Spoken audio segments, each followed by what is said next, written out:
Comment être plus heureux au quotidien? Effectivement, en n'ayant pas le cœur sur la main, en n'ayant aucune relation sociale, ou bien en ne croyant pas en soi, il est rapidement arrivé malheureusement de ne pas forcément se sentir vraiment heureux dans la vie. Et donc c'est très dommageable pour soi-même. Voilà, donc dans cette vidéo, comment être plus heureux dans la vie. Avant de commencer la vidéo, n'hésitez pas à télécharger mon guide sur les 30 hacks pour éradiquer définitivement le stress. C'est quelque chose que j'ai fait vraiment avec cœur, donc n'hésitez pas à le télécharger, c'est le premier lien dans la bio en description. Allez, c'est parti pour la vidéo. La première chose pour être vraiment heureux avec soi-même, ça va être de croire en soi.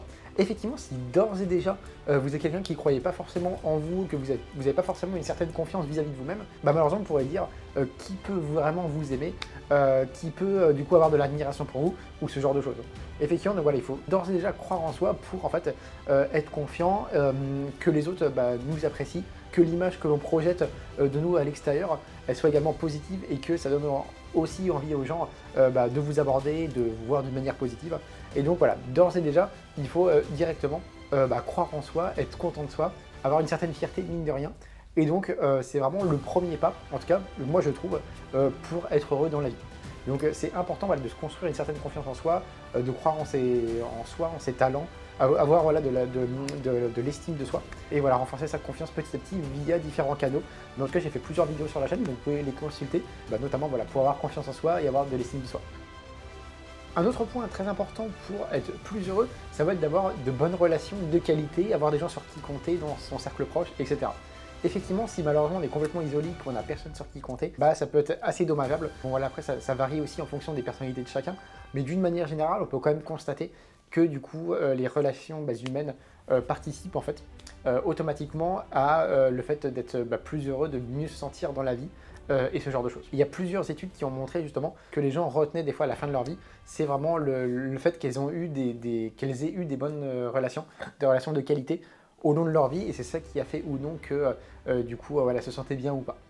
Donc très important d'avoir des relations riches, saines, qualitatives, pas forcément quantitatives, mais en tout cas qualitatives, avec des gens sur lesquels on peut compter, qui nous apportent quelque chose, où on n'est pas obligé de jouer un double jeu, et donc ce genre de choses. Donc n'hésitez pas à rencontrer de nouvelles personnes, n'hésitez pas à nourrir des relations de qualité avec l'entourage déjà existant, etc.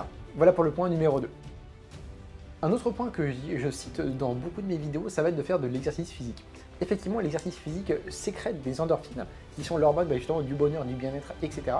Et donc à la suite d'un petit peu d'exercice physique de manière assez régulière dans la semaine, vous allez donc sécréter plus cette hormone que les gens qui seraient sédentaires. Et donc à la suite de ça, vous avez automatiquement plus de chances de vous sentir plus heureux parce que vous allez sécréter de manière plus poussée ces endorphines-là qui se produisent à la suite d'exercice physique, et donc c'est tout ce qu'on veut pour se sentir plus heureux. Donc ça c'est des choses qui vont en fait vous faire sentir plus heureux sur du court moyen terme, donc pas forcément on va dire sur du long terme si vous alternez entre des phases où vous faites du sport et d'autres non, mais en tout cas dès l'instant présent et dès le court terme, dès que vous faites du sport, vous allez sécréter ça et donc vous allez vous sentir mieux durant après votre soirée, durant votre journée.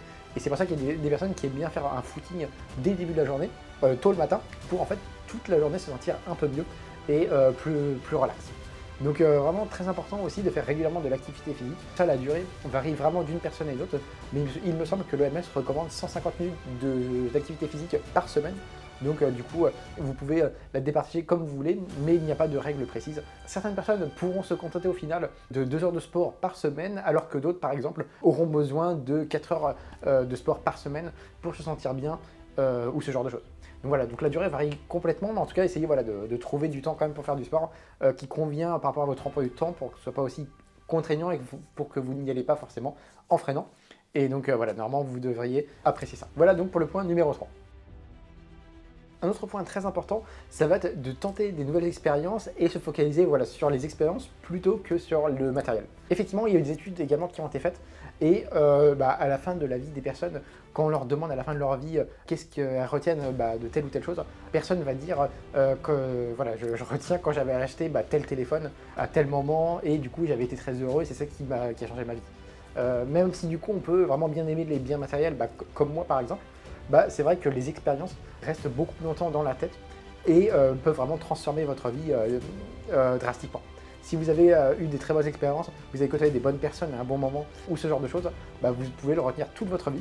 Et à la fin de votre vie, c'est ça aussi que vous vous en souviendrez aussi, comme des très bonnes vacances que vous avez passées avec des gens que vous avez côtoyés, que vous avez bien aimés, etc. Ça peut vraiment être tout et rien. Et au final, bah, vous allez plus avoir ça en tête et ça va plus vous donner un sentiment de bonheur plutôt que par exemple le dernier téléphone que vous avez acheté l'année dernière. Donc ça, très important de se focaliser sur les expériences plutôt que sur les biens. Et voilà, éventuellement de tenter régulièrement, assez fréquemment, de nouvelles expériences. Donc ça, effectivement, c'est un point aussi très important.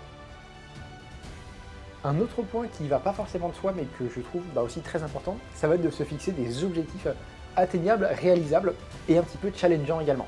Effectivement, si en fait on se lève le matin mais qu'on n'a pas forcément d'objectifs dans la vie, qu'on fait des choses un petit peu par habitude mais sans trop savoir où est-ce qu'on va, qu'on subit un petit peu comme ça sa vie, en faisant des choses voilà, qu'on ne sait même pas pourquoi on les fait et le sens des choses, il peut rapidement être arrivé de ne pas vraiment se sentir bien, utile et heureux en fait tout simplement dans sa vie.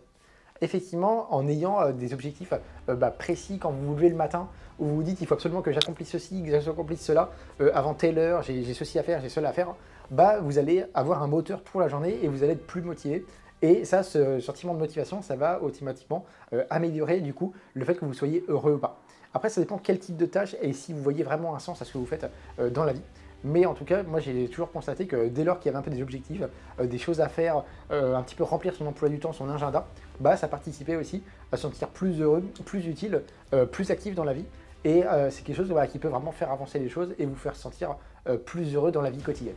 Donc c'est important aussi de se fixer des objectifs que vous pouvez réaliser pour ne pas vous démotiver, mais en même temps qu'ils soient un petit peu challengeants avec un petit peu de défi pour vous pousser à avoir un peu d'ambition et à vous également à vous dépasser aussi à la suite de ça. Voilà, donc très important d'avoir des objectifs et de réussir à les atteindre. Un autre point pour être plus heureux également, ça va être d'avoir des hobbies, des passions, des choses que vous aimez particulièrement. Effectivement, en n'ayant rien que vous aimez particulièrement dans votre vie, en n'ayant aucun passe-temps, etc., c'est assez fort probable que vous ne soyez pas forcément très heureux, que vous ayez un petit peu ce sentiment de vide. Alors qu'au final, quand vous savez c'est vraiment ce que vous aimez, s'il y a des choses vraiment où vous ne voyez pas le temps passer en fait quand vous les faites, ça va participer au fait de vous sentir plus utile, plus heureux, plus accompli. Et donc c'est vraiment quelque chose de très bien pour se sentir plus heureux.